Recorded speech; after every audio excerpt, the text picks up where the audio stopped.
Like I love the curve of S's. Like I love sounds of tool shed tinkering, cotton sheets drying in summer sun, pancake warm, smooth as air, the walks to nowhere in particular. Like I love the first drop of water on thirsty tongue. Like I love midnight heartbeats, swallowing calm. Melted marshmallow on chocolate, roundabout ways to get there, secret wishes and codes. Like I love knowing. Like I love the smooth of jazz and an old book scent. Silence for heartbeats home. Good bark to climb. The last wave folding. Sugar that's trapped in the milk.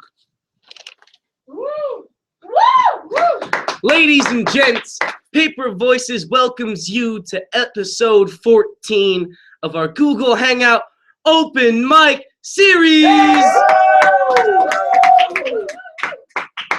Ladies and gentlemen, welcome back to our Google Hangout Open Mic Series. I have Paper Voices in the house. Where you at, Paper Voices? Yeah. Woo! We're so glad that you're here with us today. I have a great list of fantastic poets to share their work with you. So without further ado, I would like to introduce our first poet.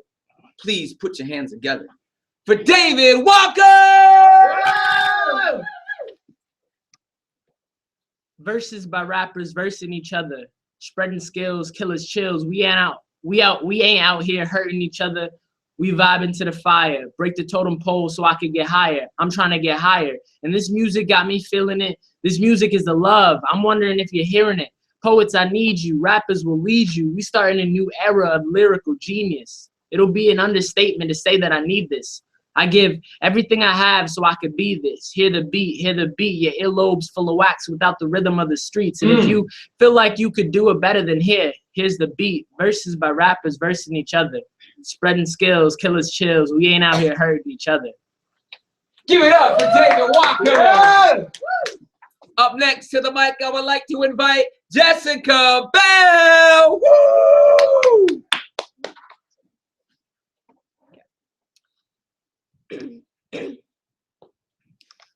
I didn't know what war looked like until silhouettes of fallen man met dirt road, coating it red. I had never seen such a dark color. Wine spilled from bloody palms for holding the trigger too tight and for trying to catch all the pain in their fists and smother it like ashes. Charcoal fingers were only good for staining skin and blending in until it revolved in their irises, sickening. Our mouths graveyards of forgotten stories that were too raw to tell. Details forgotten in the bones of teeth, collisions of the jaw. Bodies crumple like human tombstones. There once was a type of privilege here. There were not just lost souls wandering like fireflies in a jar put there against their will, but indeed they were bright and the only hopes in the dark. Charcoal fingers on loaded trigger. They were people, lost photographs, memories to be held in flimsy corners, folded in neatly sewn jean pockets, sewn into jeans of layered skin of you'll follow after your father. More than the ground they collapsed on, smearing it with the color of the American flag. Was this what it meant to be a patriot? Woo! Just want to cool the camera off. All right. Ladies and gentlemen, up next to the mic, please press your palms together for Will Johnson!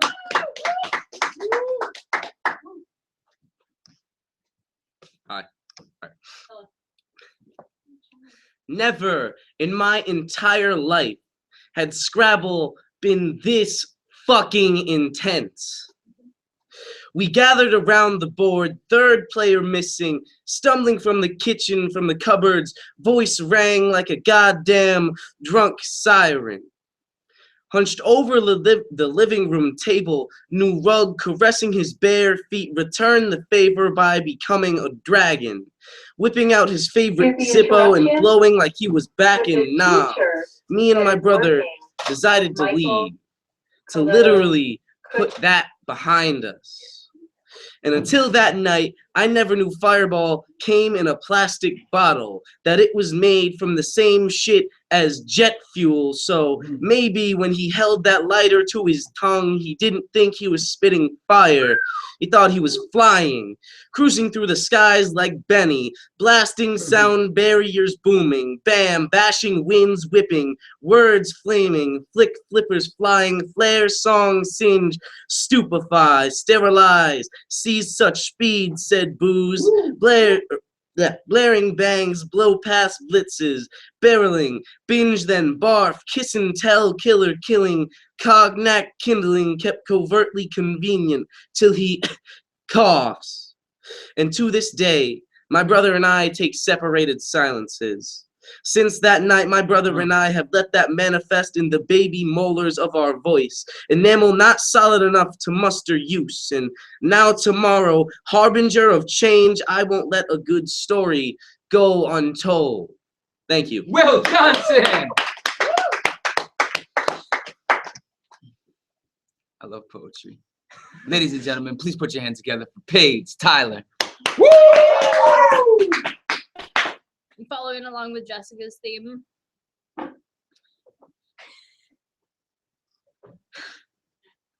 15. At 11:30 a.m. on a Sunday morning, I force my legs out of their cozy blanket retreat and out into bitter New England winter. I shiver. Not because of the cold, but at the fear of being caught in the open. 16. Only a sophomore in high school, already wishing to let go get me out of here. My D-average grades and a lack of friends to match are starting to feel like home.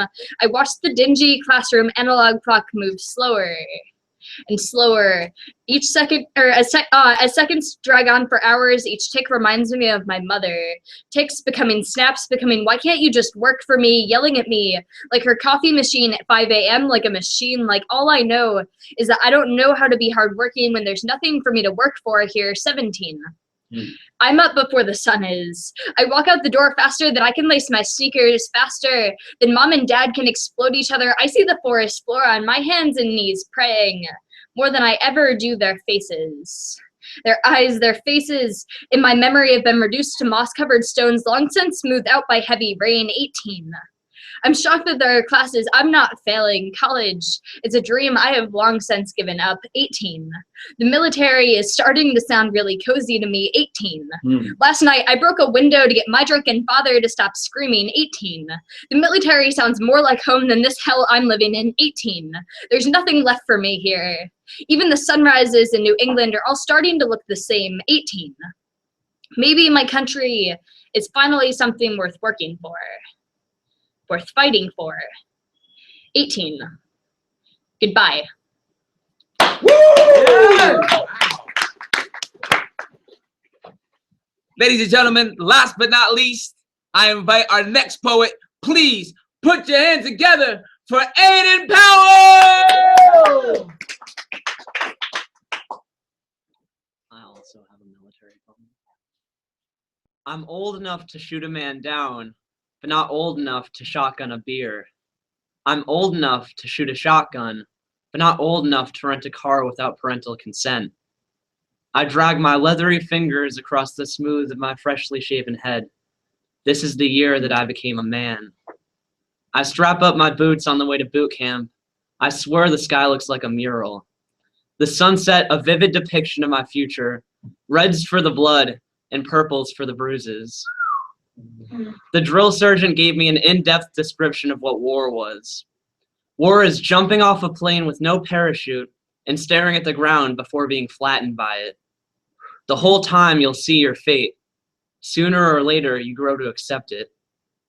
I heard the fence rattle as it closed behind us. There was no going back on this now. You'll end up a shivering, shell-shocked sociopath if you survive. I listen to the stories, but I never believe what I've heard. Nihilistic ideals are something that combat in combat training.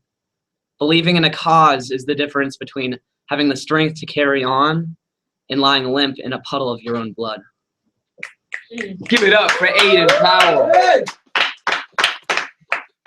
Ladies and gentlemen, Paper Voices have been working on a group piece with a military-themed topic, and some of the poets were able to share snippets of their drafts, their initial drafts. So I'm really excited for what they'll put out and produce as a team poem, a group poem. So I look forward to being able to show that to you later on down the line as we work the drafts. I want to take a moment just to say that I'm very proud of my Paper Voices team. Paige, Jess, Will, Aiden, David Walker. I have to give a shout out to Brianna Rogers because I still consider her fam. But these poets have worked.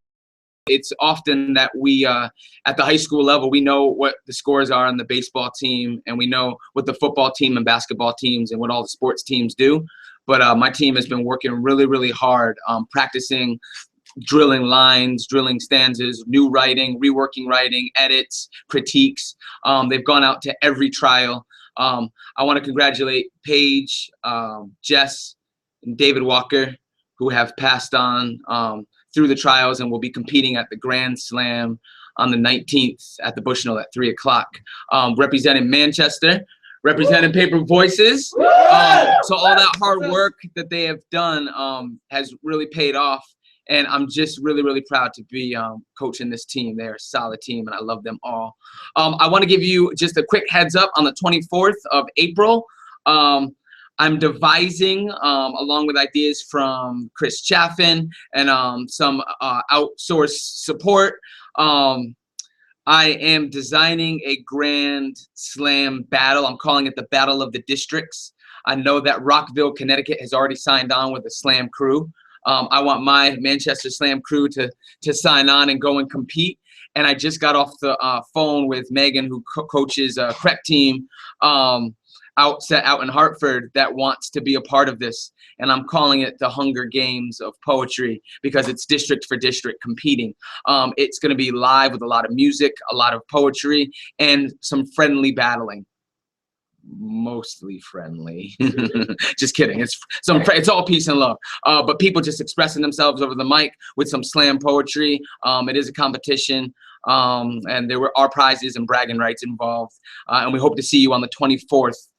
To join us either as an audience member. Maybe you could be a judge, maybe you can help me keep time, maybe you can help me keep scores, or maybe you're a poet and you want to come out and get in this battle. That's going to be on the 24th of April, like I mentioned earlier, at 6 o'clock. Paper Voices, do you have anything else to say? I think that's all. No, that's it. All right, I think that's it. Peace! See?